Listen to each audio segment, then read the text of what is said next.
بسم اللہ الرحمن الرحیم۔ بے شک تمام تعریفیں اللہ کے لیے ہیں۔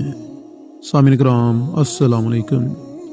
ناظرین کرام، یہ بات ہے 1492 عیسوی کی، جب غرناطہ کی گلیوں میں کہرام مچا ہوا تھا۔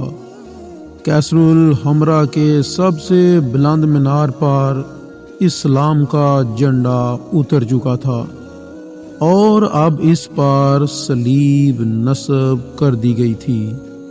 غرناطہ کے اسلامی حکومت کے آخری فرمانروا ابو عبداللہ اپنے وزراء، امراء اور چند نوجوانوں کے ساتھ گھوڑوں پر رنگا رنگ ریشمی لباس زیب تن کیے مسیحی فوج کے استقبال کے لیے کھڑے تھے۔ اس سے پہلے کہ سامعین کرام ہم ویڈیو کا باقاعدہ آغاز کریں، میں اپنے نئے آنے والے سامعین کرام سے گزارش کروں گا کہ جو لوگ ہمارے اس چینل کی ویڈیو کو پہلی بار دیکھ رہے ہیں وہ مزید تاریخی واقعات سے متعلق ویڈیوز دیکھنے کے لیے ہمارے اس چینل کو سبسکرائب کر کے ساتھ موجود گھنٹی کے نشان کو دبا دیں تاکہ آپ لوگوں کو ہماری ڈیلی نئی آنے والی ویڈیوز کا نوٹیفیکیشن مل سکے۔ سامعین کرام، یہ تاریخ کے اوراق میں 2 جنوری 1492 عیسوی کا دن تھا، جب ایک قوم غروب ہو رہی تھی اور دوسری قوم کے ابھرنے کا وقت تھا۔ موت کے بعد کوئی زندہ نہیں ہوتا، لیکن یہاں تو اسپین اور پرتگال دوبارہ زندہ ہونے جا رہے تھے۔ ایسے میں کیسر الحمرا کا دروازہ کھلتا ہے اور ملکہ ایزابیل، بادشاہ فرنانڈیز، شاہی خاندان کے اراکین اور شاہی لباس پہنے درجنوں افراد فوجی موسیقی کی دھن اور خوشی کے شادیانوں کے ساتھ کیسر الحمرا کی طرف بڑھتے ہیں، ان کے استقبال کے لیے۔ سب سے آگے اندلس کے بدقسمت فرمانروا ابو عبداللہ اور اس کے دیگر وزراء اور امراء موجود تھے۔ یہ وہی ابو عبداللہ تھے جنہوں نے اقتدار کی خاطر اپنے باپ کے خلاف بغاوت کی تھی اور پھر اپنے چاچا ازاغل کے ساتھ بھی جنگ لڑی تھی اور اپنوں کے خلاف، اپنے مسلمانوں کے خلاف ہمیشہ مسیحیوں سے مدد مانگتا تھا۔ اب وہی مسیح فاتح قوم کی حیثیت سے عیسی کے محل میں داخل ہو چکے تھے۔ یہ اسی غرناطہ کا حاکم تھا۔ یہاں کے لوگوں نے یورپ کو حریت افکار اور تمدن سکھایا تھا۔ اب اسی بدقسمت ابو عبداللہ کے شہر میں مسلمان محاصرے میں تھے۔ سامعین کرام، دسمبر 1491 کی یہ سرد بری راتیں تھیں اور شہر میں برف باری ہو رہی تھی۔ اسی دوران مسیح فوج کے محاصرے اور برف باری کی وجہ سے رسید پہنچنا بند ہو گئی، تو غرناطہ کے شہریوں نے جمع ہو کر ابو عبداللہ سے درخواست کی کہ اس طرح شہر میں بند رہنے اور مستقبل قریب میں فاقوں سے مرنے سے بہتر ہے کہ ہم لوگ باہر نکلیں اور مردوں کی طرح ان کا مقابلہ کریں۔ یوں اس طرح یا تو ہم کامیاب ہو جائیں گے یا پھر شہید ہو جائیں گے۔ اس وقت غرناطہ کی آبادی 8 سے 10 لاکھ تھی۔ مسلمان فوج کی تعداد بھی 20 سے 30 ہزار کے درمیان تھی، اور اس کے ساتھ ساتھ فوج کی مدد کے لیے ہزاروں رضاکاروں کا لشکر بھی موجود تھا جو جنگ میں شامل ہو سکتا تھا۔ مسیح فوج کی تعداد 80,000 تھی اور انہیں غوریلا جنگ کے ذریعے سے بے بس بھی کیا جا سکتا تھا۔ تمام تر دشواریوں کے باوجود حالات اتنے بھی خراب نہیں تھے، لیکن ابو عبداللہ اس پوزیشن میں فیصلہ کرنے سے قاصر تھا۔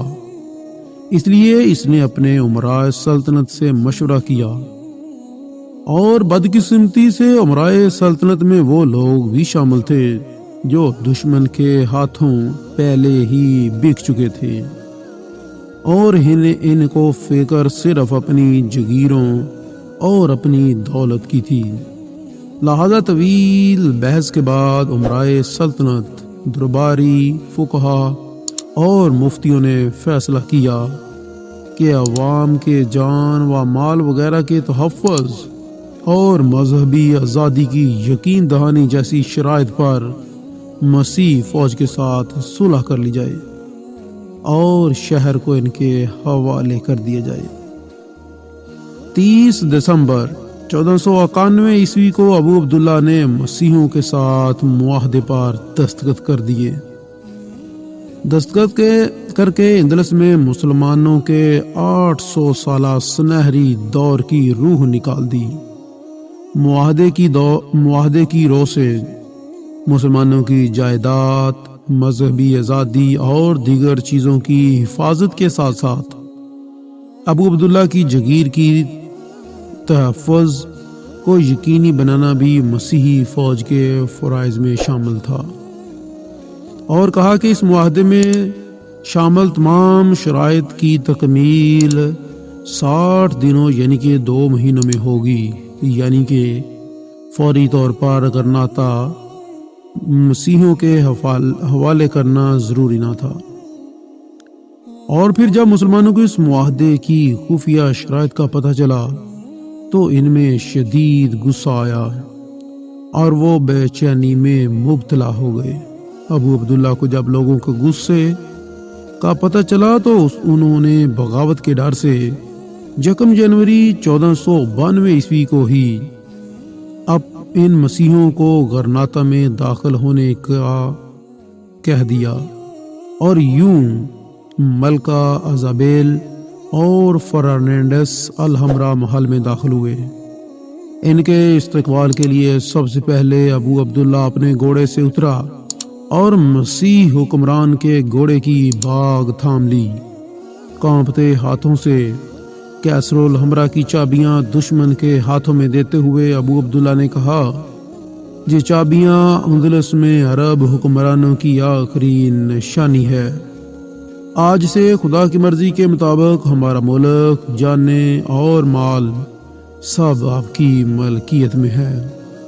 بعد ازاں تاریخ نے ثابت کیا کہ مسیحیوں نے اس معاہدے کا کیا حشر کیا، اور انشاءاللہ اس پر بھی ہماری ویڈیوز آپ لوگوں کے ساتھ ہم شیئر کریں گے کہ ان مسیحیوں نے کیا حشر کیا تھا، اور کچھ پہلے بھی ویڈیوز اس پر ہماری گزر چکی ہیں۔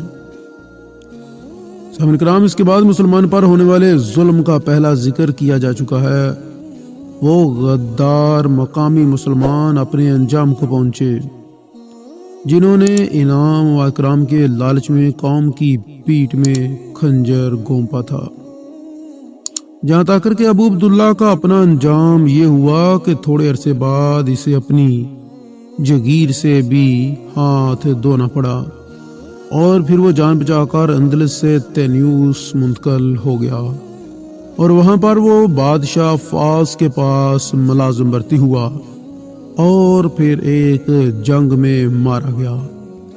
جو قومیں اپنے ماضی کو بھول جاتی ہیں اور جو قومیں ہار کو تسلیم کر لیتی ہیں، ان کا یہی انجام ہوتا ہے۔ اللہ پاک ہم سب مسلمانوں کو شہادت کی موت عطا فرمائے، اور ایسے تمام غداروں سے اللہ پاک ہمیں محفوظ رکھے، آمین ثم آمین۔ ویڈیو اچھی لگی تو لائک کیجیے گا، اور ہو سکے تو دوستوں کے ساتھ بھی شیئر کر دیجیے گا۔ ملیں گے کل کو اپنی ایک نئی ویڈیو کے ساتھ، تب تک کے لیے اجازت چاہتا ہوں، دعا میں یاد رکھیے گا۔ اللہ نگہبان۔